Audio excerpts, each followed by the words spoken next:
नया साल है ना। आप सभी को नववर्ष की हार्दिक शुभकामनाएं। Friends, this is Rahul Sharma, motivational speaker and performance coach. आज के इस वीडियो में आप सभी दोस्तों का स्वागत करता हूं। तो दोस्तों, क्या कर रहे हो इस साल? कुछ नया कर रहे हो या फिर से वही घिसा पिटा ठर्रा? यानी कि साल के पहले दिन कचौड़ी पकौड़ी खाओगे, गानों पे डांस कर लोगे और अगले दिन से वही पुरानी आदतें, वही पुराना ठर्रा। दोस्तों, केवल रिजोल्यूशंस बनाने से, केवल गोल्स लिस्ट या विश लिस्ट बनाने से ड्रीम फुलफिल नहीं होते हैं। कमिटमेंट करना पड़ता है, कमिटमेंट। तो इस साल केवल विश लिस्ट मत बनाना। अगर आप कमिटेड हो अपने गोल्स के प्रति, खुद को सफल होने के प्रति और अपने सपनों को पूरा करने के प्रति, तो ये वीडियो आपके लिए दोस्तों, एंड तक जरूर देखिएगा। फ्रेंड्स, हमारे जो स्क्रिप्चर्स हैं वो इंटेलिजेंस और नॉलेज से भरे पड़े हैं। तो आज वही नॉलेज मैं आपके साथ शेयर करने वाला हूं। 3 लाइफ लेसन्स मैं आज आपको बताने वाला हूं, जो कि श्री रामचरितमानस के सुंदरकांड भाग से लिए हैं। तो आइए बात करते हैं।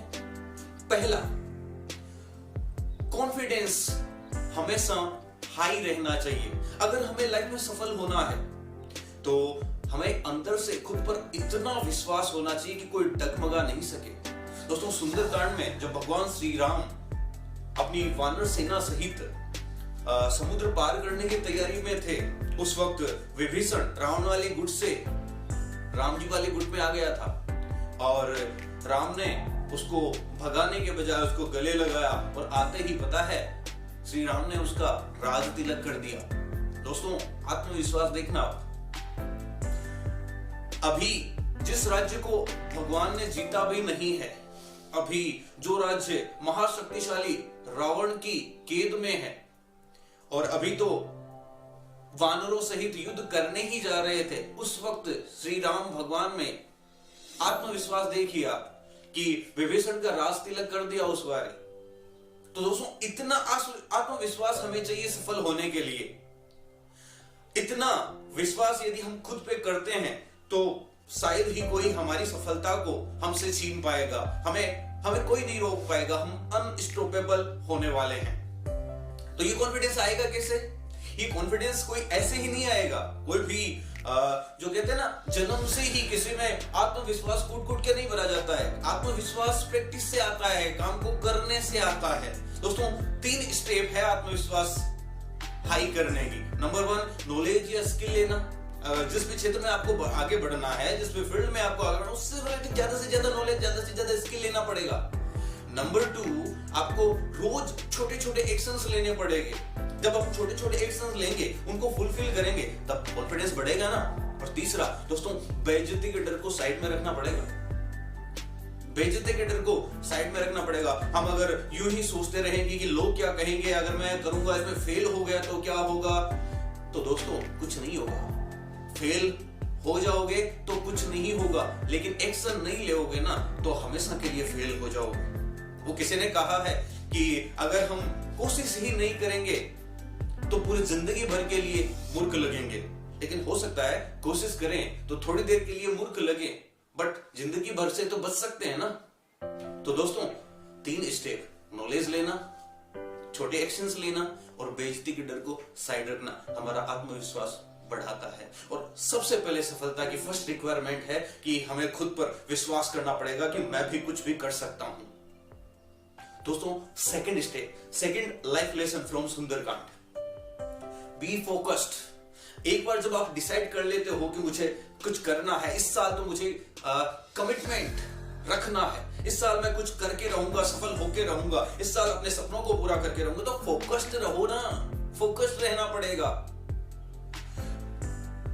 हनुमान जी महाराज जब सीता माता का पता लगाने के लिए जा रहे थे, तो उस टाइम पे उनमें काफी उत्साह और प्रसन्नता थी और वो जो ही एक पहाड़ से उन्होंने छलांग लगाई, आकाश में उड़ान भरी, समुद्र के ऊपर से जा रहे थे, तो अपने काम को लेकर फोकस थे। वो रामकाज के लिए जा रहे थे। उन्हें पता है कि मुझे बस सीता माता का पता लगा के ही वापस आना, इसके अलावा कुछ भी नहीं उन्हें दिख रहा था।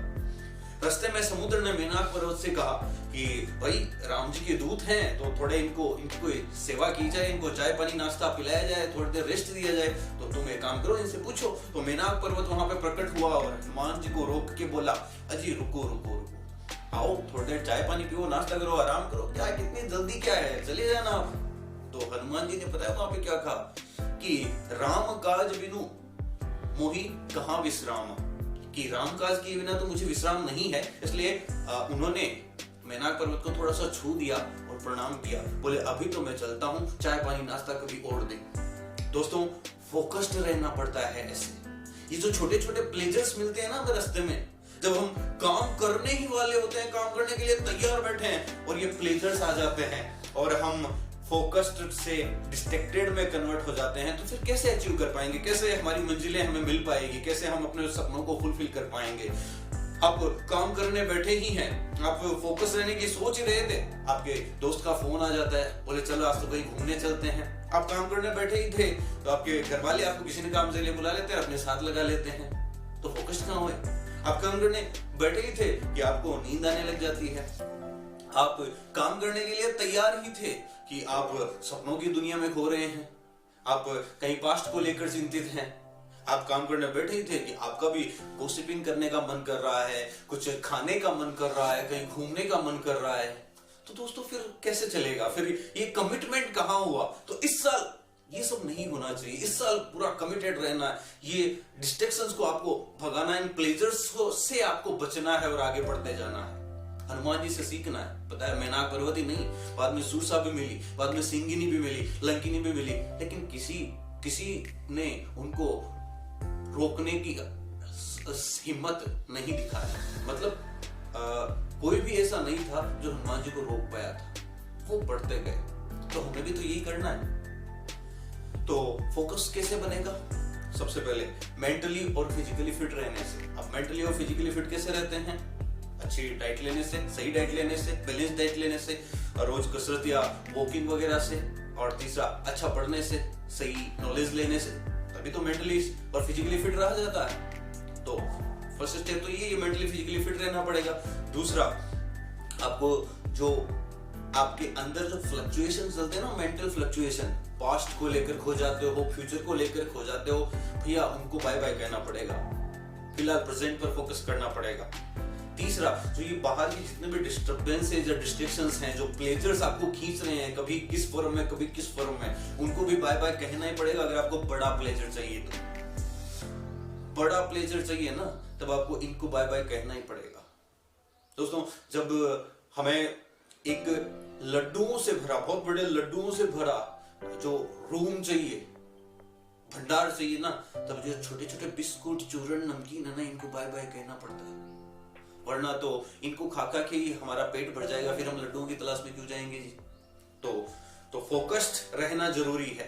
तो second lesson, stay focused with enthusiasm, उत्साह के साथ प्रसन्नचित रह के आगे बढ़े।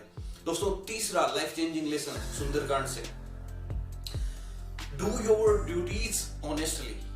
एक इंसान अपनी जिंदगी में अलग अलग रोल प्ले करता है, तो सबको प्ले करना पड़ेगा दोस्तों। ओवरऑल सक्सेस के लिए हमारी लाइफ बैलेंस्ड होनी चाहिए। हमारी जो ड्यूटीज है हर फील्ड की, वो होनी ही चाहिए। और जिस प्रोफेशन में हम हैं, जो काम हम करने जा रहे हैं, जिस काम को हम कर रहे हैं, उसमें ईमानदारी से अपना काम करना ही चाहिए।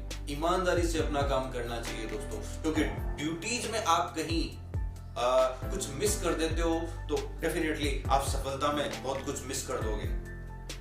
दोस्तों, सुंदरकांड में एक घटना आती है जब हनुमान जी सीता माता का पता लगा के वापस आ जाते हैं, और आकर जो जामवन जी, अंगद जी या बाकी सारे वानर उनका इंतजार कर रहे थे, तो हनुमान जी प्रसन्नचित आते हैं, सबको बताते हैं कि ऐसे ऐसे मैं पता लगा के आ गया हूँ। सब खुश हो जाते हैं, कई दिनों से ढंग से भोजन किसी ने नहीं किया था।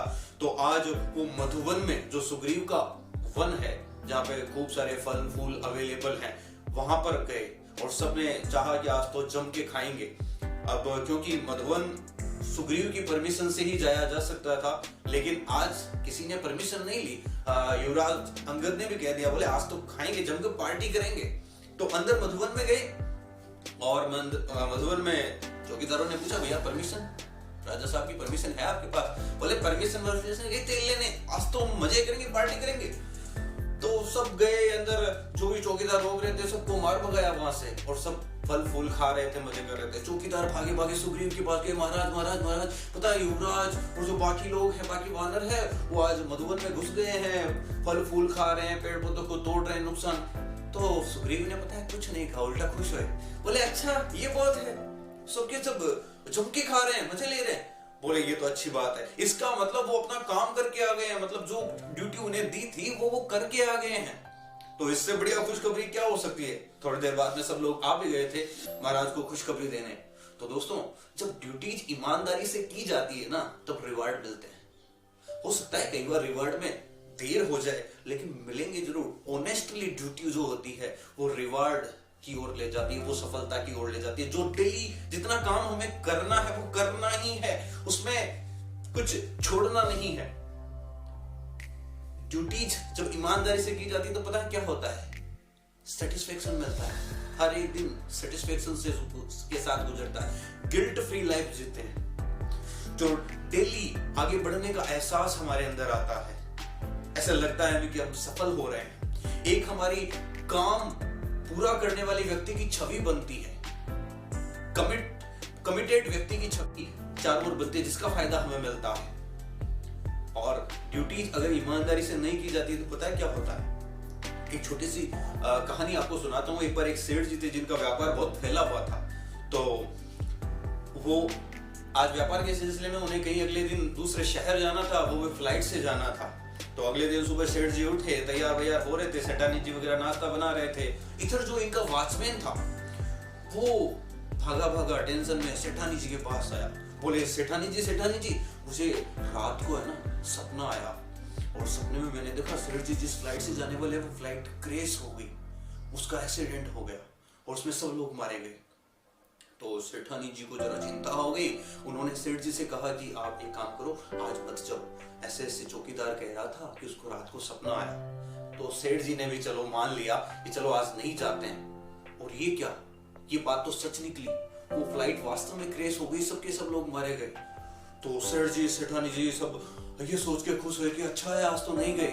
और फटाफट चौकीदार को बुलाया सेठ जी ने, चौकीदार को बुलाया, उसको अच्छा इनाम दिया, उसको पेमेंट भी दे दिया, उसका अपना आज तक का सारा पेमेंट सब कुछ दे दिया, इनाम दिया। और फिर पता है सेठ जी ने क्या किया, फिर साथ में टर्मिनेशन लेटर भी दे दिया। बोले आज से तुम्हारी छुट्टी की जाती है, आज से तुम्हें नौकरी से निकाला जाता है। तो चौकीदार तो सुन रह गया, बोले ये क्या, मैंने तो अच्छा किया, ये मेरे को नौकरी से निकाल रहे हैं। तो चौकीदार ने पूछा क्या गलती क्या हुई। तो सेठ जी ने कहा सुन, तू वॉचमैन है, चौकीदार की नौकरी करता है, तेरा काम रात को जागने का है, सोने का नहीं है। तो तू तो सोकर रात को सपने देख रहा है, तो फिर मतलब तू तेरा काम ईमानदारी से नहीं कर रहा है। तो आज तो मान ले तेरा सपना सच हो गया, वरना कभी तो तू सोता रह जाए, या चोर घुस जाएंगे, या कुछ भी हो सकता था। इसका मतलब तू तेरी ड्यूटीज के लेकर अवेयर नहीं है, तो इसलिए ये टर्मिनेशन है, आज से तुझे नौकरी से निकाला जाता है।